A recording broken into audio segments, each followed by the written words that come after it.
रामकृष्ण शिंदे आपका स्वागत करता हूँ हमारे जीनियस इंग्लिश स्पोकन कोर्स में।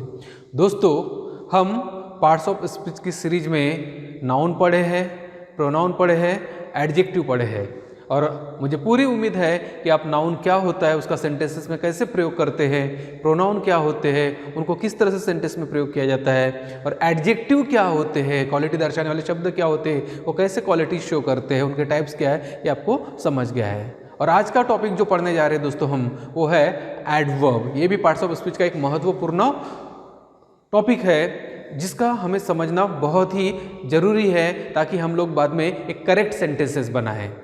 When we will talk in English or when we will write English, we should write or speak correct English, and that's why it is very essential for us to learn all these parts of speeches. So today's topic is adverb. Now what is adverb? इसको हम लोग हिंदी में या मराठी में क्रिया विशेषण भी कहते हैं क्योंकि ये क्रिया की विशेषता शो करता है, क्रिया को मॉडिफाई करता है या डिस्क्राइब करता है, and that's why it is called क्रिया विशेषण. Okay, so see, a word that tells something more about verb. A word that tells something more about verb, adjective और another adverb is called adverb. तो ये word जो होता है adverb, ये verb के बारे में, adjective के बारे में या किसी दूसरे adverb के बारे में ज़्यादा इंफॉर्मेशन देता है, उसको वो मॉडिफाई करता है, डिस्क्राइब करता है. अभी यहाँ पर एग्जाम्पल के द्वारा हम इसको समझने का प्रयास करते हैं. Now see, the deer runs fast. So deer runs. Deer जो हिरन है वो दौड़ती है, लेकिन कैसे दौड़ती है? रन ए वर्ब है, वो दौड़ती है. कैसे दौड़ती है? फास्ट. तो ये रन इस वर्ब को ये फास्ट एडवर्ब क्या कर रहा है? मॉडिफाई कर रहा है. Understood? Now look at the second sentence. You are very good students. You are good students. आप बहुत अच्छे विद्यार्थी हो, बट कितने अच्छे हो? How much good? Very good. तो यहाँ पर जो गुड है ना, ये एडजेक्टिव है और उसको वेरी ये वर्ड जो एडवर्ब है वो मॉडिफाई कर रहा है.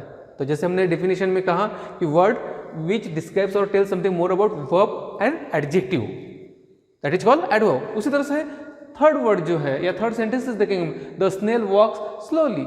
But how much slowly? So slowly. तो यहाँ पर स्लोली भी एडवर्ब है और सो भी क्या है? एडवर्ब है. इस तरह से यहाँ पर स्लोली इस एडवर्ब को सो ये एडवर्ब क्या कर रहा है? मॉडिफाई कर रहा है. सो ये जो डिफिनेशन में तीन वर्ड है कि वर्ब, एडजेक्टिव और अनदर एडवर्ब को मॉडिफाई करने वाला या उसके बारे में बताने वाला जो शब्द होता है उसको एडवर्ब कहते हैं. तो पहले सेंटेंस में हम देखते हैं कि रन्स इस वर्ब को फास्ट ए एडवर्ब मॉडिफाई कर रहा है.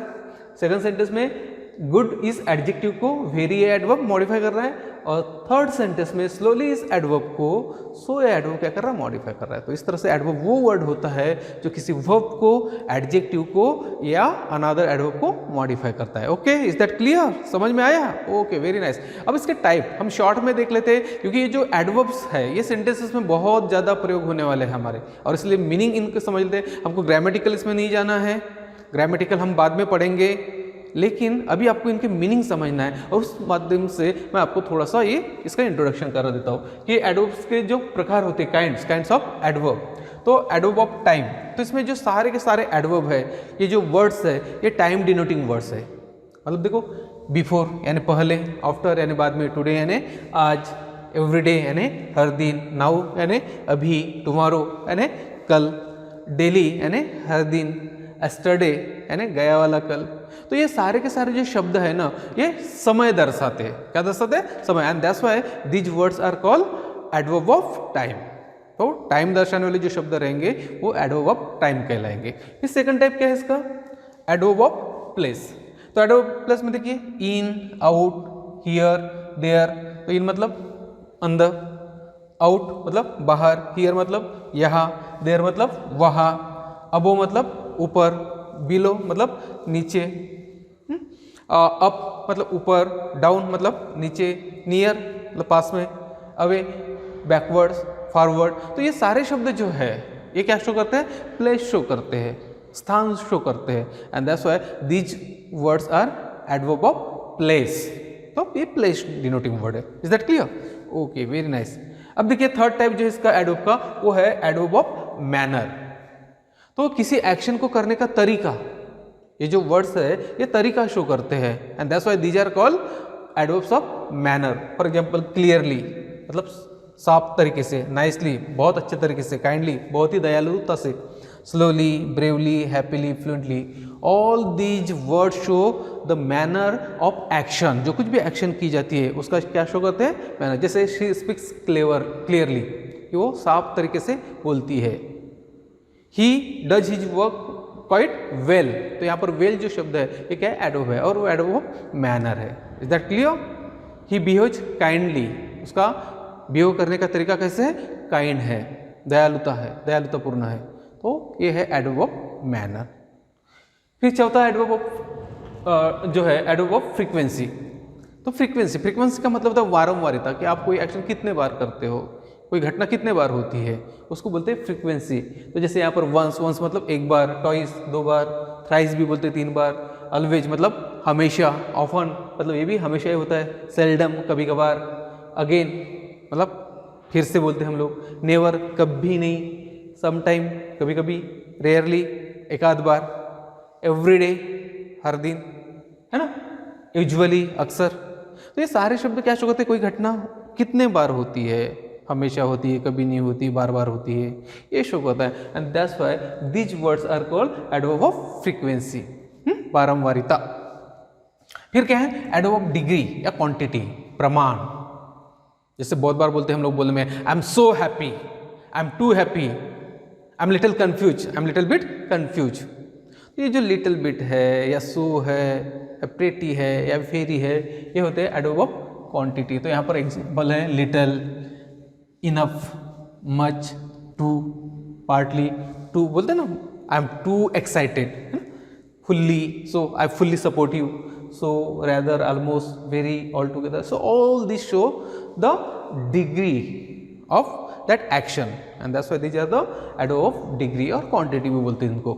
फिर है adverb of region. तो ये जो वर्ड्स देखोगे आप, बाद में हम लोग कंजंक्शन में भी इनका प्रयोग होता है. तो किस तरह से होता है वो अलग यूज करने का तरीका है, but these are use as adverb also. इनको एडवर्ब की तरह भी प्रयोग किया जाता है. तो जैसे बिकॉज है, सिंस, हेंस, देयरफॉर, सो. तो दोस्तों इनके मीनिंग भी जो है आप किसी भी एक सिंपल से डिक्शनरी से देख के पढ़ सकते हैं. और कुछ वक्त तो हमें खुद ही करना चाहिए, ऐसा नहीं कि टीचर ही आपको हर कोई चीज़ बताएंगे. Because when we do on our own we learn in a good manner. जब हम खुद अपने तरीके से कुछ करते हैं या खुद अपने बलबूते कुछ करते हैं तो वो सीखने का तरीका बहुत ही सही होता है. If everything we get readymade and we don't do any efforts, then it's not the, मज़ा नहीं आता यार उसमें. तो लर्निंग का भी एक क्या होना चाहिए? मजा आना चाहिए, चैलेंजिंग होना चाहिए. Yes, and you should be ready to accept the challenge. उसके बाद में दोस्तों है इंट्रोगेटिव एडवर्ब. तो क्या है इंट्रोगेटिव एडवर्ब? इनका प्रयोग हम लोग क्वेश्चन के लिए करते हैं, क्वेश्चन बनाने के लिए करते हैं. तो वेयर है, वेन है, व्हाई है, हाउ है, ये हम लोग इंट्रोगेटिव प्रोनाउन में भी पढ़ चुके हैं. तो WH वर्ड होते हैं, बट यहाँ पर इनका प्रयोग एडवर्ब की तरह करते हैं. ठीक है. देन लास्ट इसका रिलेटिव एडवर्ब. तो ये जनरली हम लोग क्लॉजेस में यूज करते हैं इनका. हु है, विच है, वेयर है, वेन. इसका मतलब यहाँ पर हु नहीं होता फिर जब क्लॉजेस में यूज करते हैं. हम जो बोलते हैं, ठीक है ना. विच का मतलब यहाँ पर हम कौन सा बोलते हैं, लेकिन वहाँ पर अलग मीनिंग से होता है. तो वो हम लोग रिलेटिव एडवर्ब वो क्लॉजेस में पढ़ते हैं जब when we join the clauses. So this is the adverb. तो एडवर्ब के टाइप है, adverb of time, adverb of place. तो इनका प्रयोग करना है हम लोगों को सेंटेंस में, इसलिए मैंने इस टॉपिक को आपको इंट्रोड्यूस किया है. तो आप इनके मीनिंग थोड़े से समझ लीजिएगा. बिफोर का मतलब आफ्टर का, ये मैंने बोलते बोलते तो पढ़ाई दिया है, और इसको लिखिएगा, थोड़ा सा समझिएगा और इसको प्रयोग करने का प्रयास कीजिएगा. ठीक है ना. इसके बाद में बहुत ही महत्वपूर्ण टॉपिक पढ़ने वाले हम लोग नेक्स्ट वीडियो में. तो दोस्तों क्योंकि अब इसके बाद में हमारा सेंटेंस बनाना स्टार्ट हो जाएगा. We have been learning parts of speech. तो in this series we have learned noun, pronoun, adjective and now adverb. तो अभी हमारे पास में 4-5 पार्ट्स तो आ चुके हैं. अब 4-5 पार्ट्स ये लेकर हम लोग सेंटेंस बना सकते हैं. हम लंबे लंबे सेंटेंस नहीं बनाएंगे, लेकिन छोटे छोटे सेंटेंस जरूर बना सकते हैं. And we will go from easy to difficult way. ठीक है ना. इजी टू, तो सिंपल तरीके से हम इजी वे से चालू करेंगे, बिल्कुल छोटे स्टेप से चालू करेंगे.